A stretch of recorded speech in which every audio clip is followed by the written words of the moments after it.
नाज़रीन, कुछ आंतरिक खबरें हैं आपके सामने रख देते हैं। क्या ये सीज फायर एक ट्रैप था? डायरेक्टर जनरल मिलिट्री ऑपरेशंस यानी आला तरीन फौजी हुकाम की अभी तक बातचीत क्यों नहीं हो सकी? सोच समझकर इस मीटिंग को कौन डिले कर रहा है?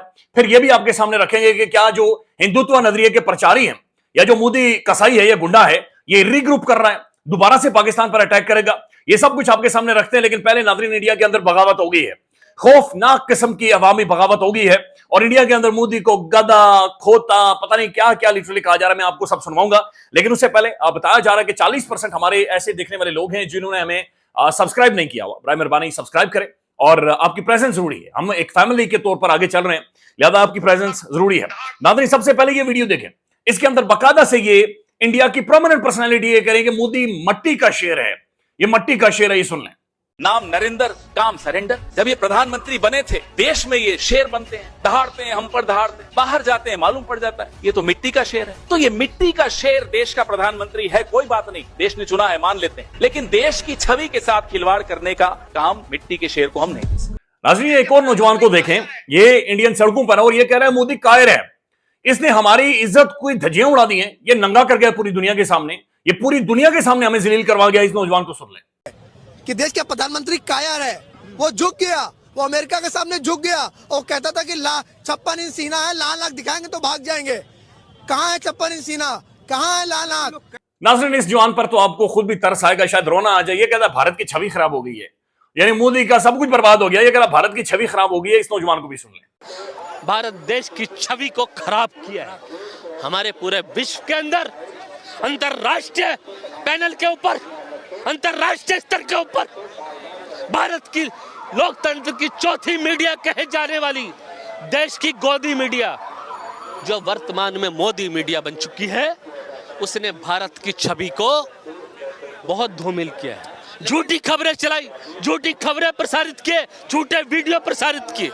और यहां तक नाज़रीन के ना सिर्फ मोदी खतरे में है, ना सिर्फ अजीत डोवल खतरे में है, ना सिर्फ अमित शाह खतरे में है, जयशंकर खतरे में है, राजनाथ सिंह खतरे में, पूरा हिंदुत्व दल, ये जो हिंदुत्व दल है ना, पूरा खानदान है, ये पूरा खानदान खतरे में है। बल्कि वहां के जो ब्यूरोक्रेट्स हैं, जो हिंदुत्व नजरिए के मानने वाले थे, वो ब्यूरोक्रेट्स पर भी इंडिया के अंदर हमला हो गया है। ये वीडियो देख लें। इन्होंने ट्रेटर, गद्दार और देशद्रोही कहा विदेश सचिव को, जो 4 दिन तक सेना के पराक्रम के बारे में भी जानकारी दे रहे थे। और कल जो जिम्मेदारी सरकार की तरफ से उन्हें दी गई कि सीज फायर की सूचना दें, शाम को आकर उन्होंने सीज फायर की जानकारी दी। विदेश सचिव के तौर पर वो वही ड्यूटी निभा रहे थे जो भारत सरकार की तरफ से, मोदी सरकार की तरफ से, विदेश मंत्रालय की तरफ से जो ड्यूटी उन्हें दी जा रही थी, वो अपनी ड्यूटी का निर्वाह कर रहे थे। फैसला सरकार कर रही थी और प्रवक्ता के तौर पर, नुमाइंदगी के तौर पर वो अपनी बात कर रहे थे, लेकिन उन्हें उनकी ट्रोलिंग हो रही है। अब नाज़रीन, जो इंडिया के अपने डिफेंस एनालिस्ट है, वो राफेल के बारे में सवाल पूछ रहे हैं कि भाई हमें बताए राफेल किधर है। यानी हमने तुम्हें राफेल इतना महंगा $240 मिलियन का एक जहाज लेकर दिया था, तुमने कहा था कि तुम लड़ोगे, मुल्क की रक्षा करोगे, युद्ध में यह जहाज काम आएगा। युद्ध हुआ, सारी दुनिया देख रही है, रक्षा की जरूरत पड़ी, राफेल हवाओं में था, फिजाओं में था, लेकिन उसके बाद युद्ध उधर ही रहा। राफेल नहीं मिल रहा, ना राफेल का मिशन मिल रहा है, ना उसके पुर्जे। वो भटिंडा से कुछ खबरें आ रही हैं, वहां से पुर्जे मिल रहे हैं, कुछ ने उधमपुर में जो उधम मचा है वहां से राफेल की कुछ अस्थियां मिल रही हैं। तो इंडियन डिफेंस एनालिस्ट ये पूछ रहे हैं कि जनाब राफेल कितने हैं, ये सुन लें। The goal was clear. Bharat ने ये सोचा था कि बालाकोट हम रिपीट कर जाएंगे, लेकिन ऐसा नहीं हुआ क्योंकि चाइनीज J-10C फाइटर्स स्लीक और साइलेंट, यानी कि बिना आवाज करने वाले ये चाइनीज J-10C फाइटर्स थे। PL-15 missiles, Mach 5 hunters with over 300 kilometre range, जिनका इस्तेमाल चाइना और पाकिस्तान ने मिलकर किया। और जो राफेल था, राफेल जिसकी वैल्यू $250 मिलियन बताई जाती है, it was reportedly shot down. I am not saying this that the Rafale was shot down. This is a report of Telegraph which clearly says that the Rafale was shot down, and the second Rafale did not make it back. Means जो दूसरा Rafale था वो शायद गया ही नहीं। नाज़रीन, अब जो बड़ी और बड़ी अलार्मिंग खबर है, और खबर यह है कि आज एक सीज फायर के बाद पहली अहम तरीन हाई प्रोफाइल मुलाकात थी DGMO, director general military operations के और पाकिस्तान के जो डीजीएमओ हैं, आप जानते हैं पाकिस्तान के खुफिया इदारे के सरबराह भी हैं, बड़ी प्रोमिनेंट शख्सियत हैं, लेकिन अभी तक इत्तलात के मुताबिक ये मुलाकात नहीं हुई है। ये बाकिर सज्जाद साहब हैं, ये लिखते हैं, India planning to sabotage today's planned conversation between the director general military operations of the two countries that was to be held to follow up on the May 10 ceasefire deal. India plan करके ये मुलाकात नहीं होने दे रहा, या ये meeting नहीं कर रहा है, या इसे डिले कर रहा है। डीजीएमओ कॉल डिलेड, यानी डिले हो गई है। But Indian military is holding a media briefing in Delhi before that. उससे पहले इंडियन जो मिलिट्री है शायद ये कोई मिलिट्री ब्रीफिंग भी करने जा रही है या उसे भी डिले किया है, पर बहुत कुछ हो रहा है, लेकिन अभी तक डायरेक्टर जनरल जो मिलिट्री ऑपरेशंस है उनकी अभी तक बातचीत नहीं हो सकी और ये बड़ी सीरियस सिचुएशन है।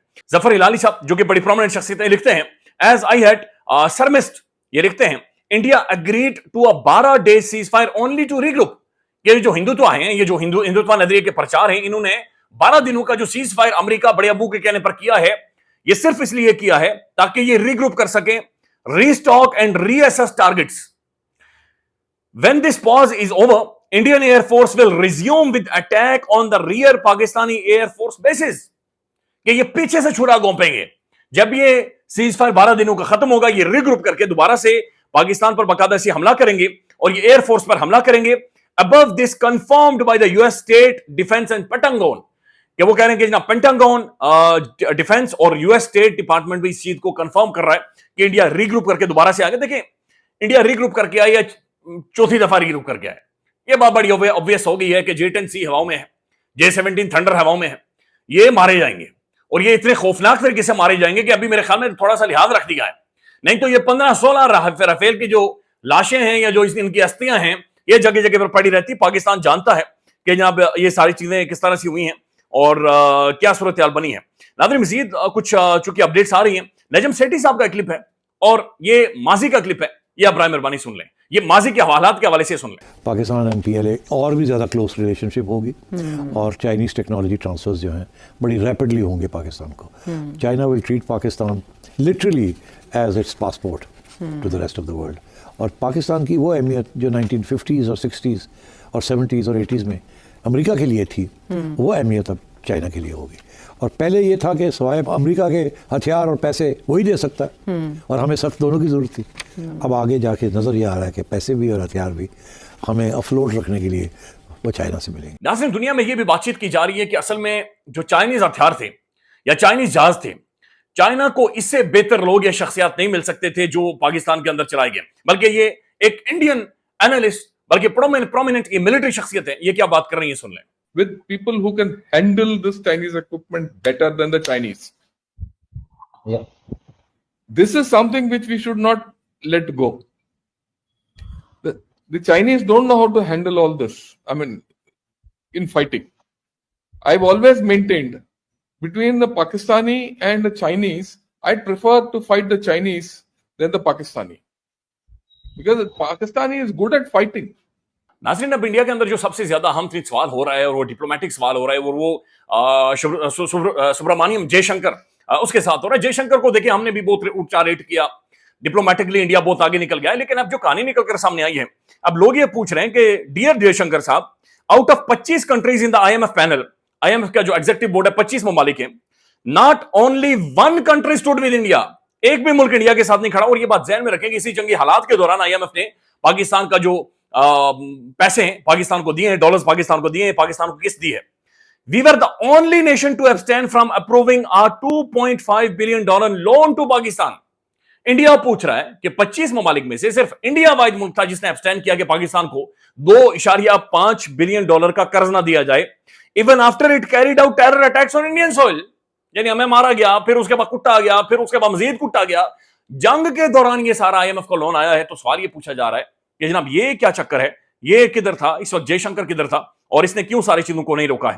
नाज़रीन, एक और खबर आ रही है, कल जो इंडियन मिलिट्री ने प्रेस कॉन्फ्रेंस की है उसके अंदर बहुत सारी चीजें चलाई गई हैं। तो अब चाइना की जानिब से सैटेलाइट इमेजरी जारी की गई है, भारतीय एयरफोर्स का एक और झूठ पकड़ा गया है, पसरूर और चुनिया रेडार को कोई नुकसान नहीं पहुंचा है। ये चीनी फर्म ने बाकायदा से सैटेलाइट इमेजेस जारी किए हैं, ये बराए मेहरबानी बड़ी स्क्रीन पर दिखाएं, फुल तस्वीर पर दिखाएं, ये सारी सूरत हाल है जो कि नाज़रीन बनी है। नाज़रीन, स्टॉक एक्सचेंज से कुछ खबरें आ रही हैं, पाकिस्तान की स्टॉक एक्सचेंज बूम कर गई है, बिल्कुल ऐसे करके ऊपर गई है और कारोबार बेहतर हो गया है, मुल्क के अंदर एक बड़ी जबरदस्त किस्म की वाइब जनरेट हुई है। देखिए, ऐसे टाइम में अल्लाह करे कि पॉलिटिकल कॉन्सेंसस भी जनरेट हो, अल्लाह करे कि जो पाकिस्तान के अंदर के जो इख्तिलाफात हैं, इमरान खान को लेकर जो एस्टेब्लिशमेंट की पॉलिसी है उसके अंदर तब्दीली आए, चीजें बेहतर हों। चूंकि हमें अब एक फेस चाहिए, हमें एक पॉलिटिकल फेस चाहिए, हमें एक डिप्लोमेटिक फेस चाहिए, हमें इमरान अहमद खान नियादी और शाह महमूद कुरैशी नेशनल इंटरेस्ट के लिए चाहिए, हमें अपने कौमी मुफादात के लिए इस वक्त ये दोनों शख्सियात चाहिए। हमारे पास सियासी चेहरा इस वक्त मौजूद नहीं है, हमारी मिलिट्री तगड़ी लड़ी है, हमारी एयरफोर्स ने धज्जियां उड़ा दी हैं, बल्कि एयरफोर्स के जो ऑफिसर हैं पाकिस्तान का सबसे बड़ा क्रश बने हुए इस वक्त लोग सेलिब्रेट कर रहे हैं उन्हें। तो लिहाजा हमारी फोर्सेस तो लड़ी हैं, लेकिन एक पॉलिटिकल चेहरा चाहिए जो कि मौजूद नहीं है। ख्याल रखिएगा। अल्लाह हाफिज।